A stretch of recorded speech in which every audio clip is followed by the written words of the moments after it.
ರಾಜ್ಯದ ಪೀಠಿಕೆ. ದೇವರು ಆಲೋಚನೆಯನ್ನು ಕೊಟ್ಟು ನಮ್ಮನ್ನು ನಡೆಸಿ ಆತನ ಮಾರ್ಗದಲ್ಲಿ ನಮ್ಮನ್ನು ನಡೆಸಿ ಮಾರ್ಗವನ್ನು ತೋರಿಸುವಂತಹ ದೇವರು ಕರ್ತನಾದ ಯೇಸು ಸ್ವಾಮಿ. ಹೀಗೆ ಹೇಳಲ್ಪಡ್ತಾ ಇದೆ, ಓದಿ ಕೀರ್ತನೆ 32:8. ಯೆಹೋವನು ನಿನ್ನನ್ನು ಉಪದೇಶಿಸಿ ನಡೆಯಬೇಕಾದ ನಾವು ನಡೆಯಬೇಕಾದ, ನೀವು ನಡೆಯಬೇಕಾದ, ನಿಮ್ಮ ಮಕ್ಕಳು ನಡೆಯಬೇಕಾದ ಮಾರ್ಗವನ್ನು ಆತನು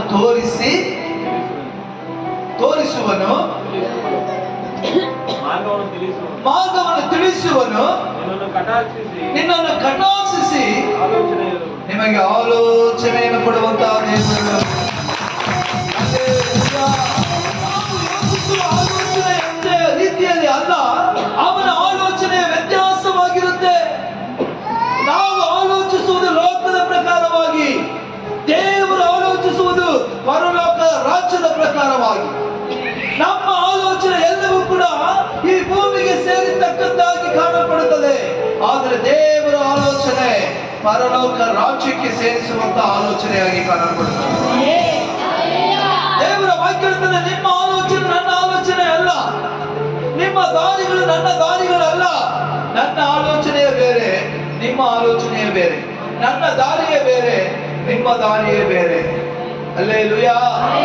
ಆದ್ದರಿಂದ ಭಯಭಕ್ತಿ ಉಳ್ಳವನಾಗಿ ಯಾರು ನನ್ನ ಸಮ್ಮುಖದಲ್ಲಿ ಪ್ರಾರ್ಥಿಸಿ ನನ್ನ ಆಲೋಚನೆಯನ್ನು ಕೇಳ್ತೀರೋ, ನಿಮಗೆ ಉಚಿತವಾಗಿ ನನ್ನ ಆಲೋಚನೆಯನ್ನು ಕೊಟ್ಟು ನೀವು ನಡೆಯಬೇಕಾದ ಮಾರ್ಗವನ್ನು ನಾನು ತೋರಿಸ್ತೇನೆ.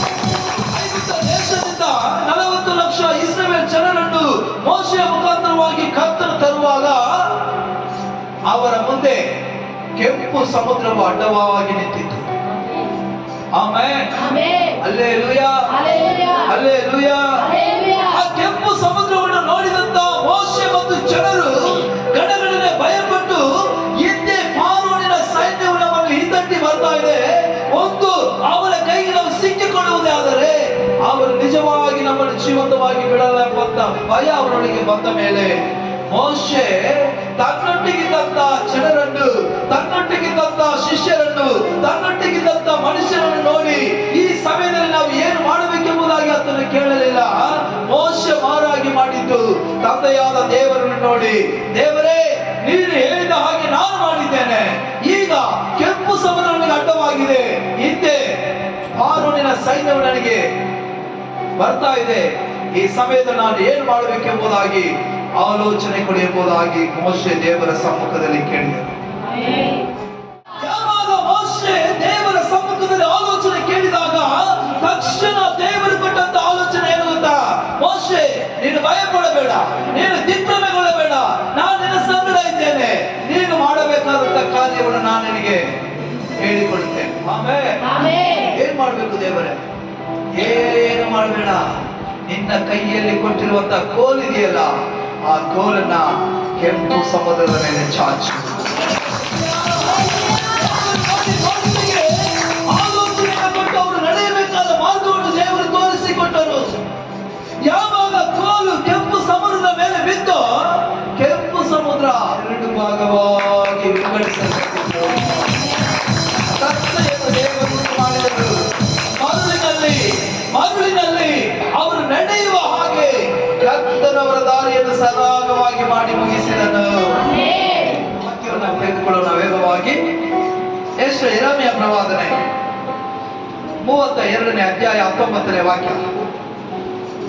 ಯೆರೆಮೀಯ 32:19.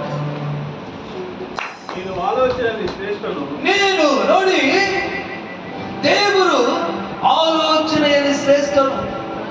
ಅವರಿಗಿಂತ ಬುದ್ಧಿವಂತರು ಯಾರು ಇದ್ದಾರಾ? ಅವರಿಗಿಂತ ಆಲೋಚನೆ ಹೇಳೋರು ಯಾರು ಇದ್ದಾರಾ? ಹಲ್ಲೆಲೂಯಾ.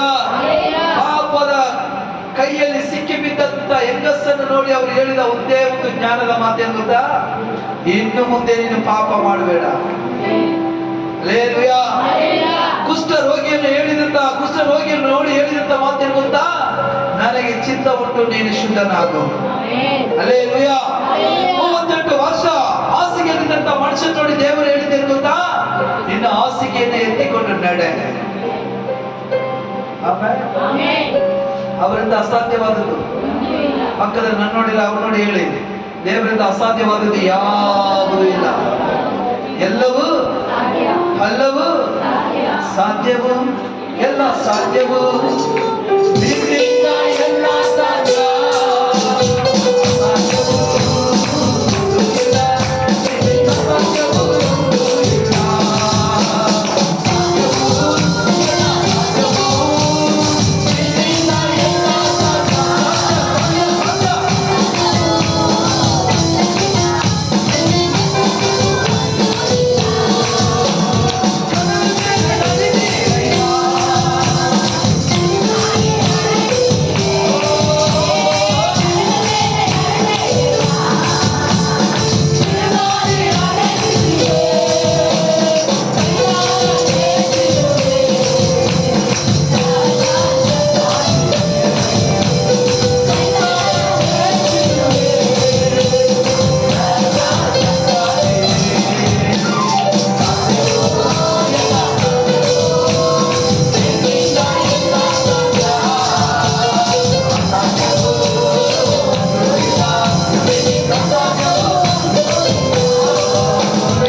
ಸಾಧ್ಯ.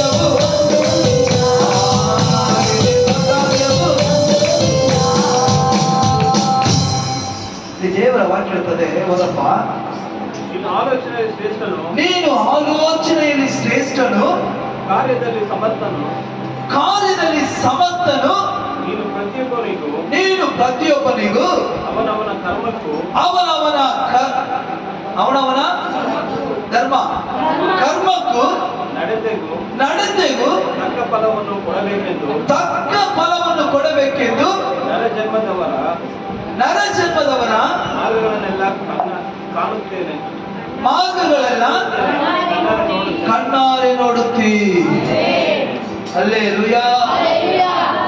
ನಮ್ಮ ಕರ್ಮಗಳು, ನಮ್ಮ ಪಾಪಗಳು, ನಮ್ಮ ಅವಿಧೇಯತ್ವ, ನಮ್ಮ ಇಷ್ಟದ ಜೀವಿತ, ಆ ರೀತಿಯ ಜೀವಿತವನ್ನು ನೋಡಿ ಮಾಡುವಂತ ಜನರಿಗೆ ಅವರವರಿಗೆ ತಕ್ಕ ಫಲವು ಕೊಡುವ ಹಾಗೆ ಕರ್ತನು ಕಂಡು ನಮ್ಮನ್ನು ಸೂಕ್ಷ್ಮವಾಗಿ ನೋಡ್ತಾ ಇದೆ. ಹಲ್ಲೆಲೂಯಾ. ದೇವರ ವಾಕ್ಯ ಇನ್ನೊಂದು ವಾಕ್ಯ ಹೇಳ್ತದೆ ನೋಡ್ರಿ, ನಾವು ದೇವರಿಗೆ ವಿಧೇಯರಾಗಿ ಅವನ ಆಲೋಚನೆ ಅರಿತವನಾಗಿ ಅವನ ದಾರಿಯಲ್ಲಿ ನಾವು ನಡೆಯುವುದಾದರೆ ಅದೇ ಯೆರೆಮೀಯನ ಪ್ರವಾದನ ಗ್ರಂಥ 33ನೇ ಅಧ್ಯಾಯ 3ನೇ ವಾಕ್ಯ ಹೀಗೆ ಹೇಳಲ್ಪಡ್ತಾ ಇದೆ ನೋಡ್ರಿ, ತನ್ನನ್ನು ಕೇಳಿಕೋ, ನಾನು ನಿನಗೆ ಸದುತ್ರವನ್ನು ದಯಪಾಲಿಸಿ ನಿನಗೆ ತಿಳಿಯದ ಮಹತ್ತಾದ ಗೂಢಾರ್ಥವನ್ನು ಗೋಚರಪಡಿಸುವ. ದೇವರ ವಾಕ್ಯ ಹೇಳ್ತದೆ, ಪ್ರವಾದನ ಮುಖಾಂತರವಾಗಿ ಕರ್ತನು ಹೇಳುವಂತ ಮಾತು, ನಿನ್ನ ಅಗತ್ಯಗಳನ್ನು ನನ್ನ ಬಳಿಯಲ್ಲಿ ಕೇಳು, ನಿನ್ನ ಚಿಂತೆಗಳನ್ನು ನನ್ನ ಬಳಿಯಲ್ಲಿ ಇಡು, ನಿನ್ನ ಕಣ್ಣೀರನ್ನು ನನ್ನ ಮುಂದೆ ಸುರಿಸು. ನೀನು ನನ್ನನ್ನು ಕೇಳಿಕೊಳ್ಳುವುದಾದರೆ ನಾನು ನಿನ್ನ ಕಣ್ಣೀರನ್ನು ಒರೆಸಿ, ನಿನ್ನ ಚಿಂತೆಯನ್ನು ಮಾರ್ಪಡಿಸಿ, ನಿನಗೆ ಬೇಕಾದ ಎಲ್ಲವನ್ನು ಕೊಟ್ಟು ನಿನಗೆ ಸದುತ್ರವನ್ನು ದಯಪಾಲಿಸುವಂತಹ ದೇವರು. ಯೋಬನು 36:22ನೇ ವಾಕ್ಯವನ್ನು ಓದಿ ನಾವು ಮುಗಿಸೋಣ. ಯೋಬನು 36:22ನೇ ವಾಕ್ಯ. ಇಗೋ, ದೇವರು ತನ್ನ ಶಕ್ತಿಯಿಂದ ಉನ್ನತ ಕಾರ್ಯಗಳನ್ನು ನಡೆಸುವನು. ಆತನ ರೀತಿಯಲ್ಲಿ ಉಪದೇಶಿಸುವರು ಯಾರು, ಬೋಧಿಸುವವರು ಯಾರು? ಹಲ್ಲೆಲೂಯಾ. ಯೋಬೆಂದರೆ ನನ್ನ ಕರ್ತನಾದ ದೇವರ ರೀತಿಯಲ್ಲಿ ಬೋಧಿಸುವವರು ಯಾರು?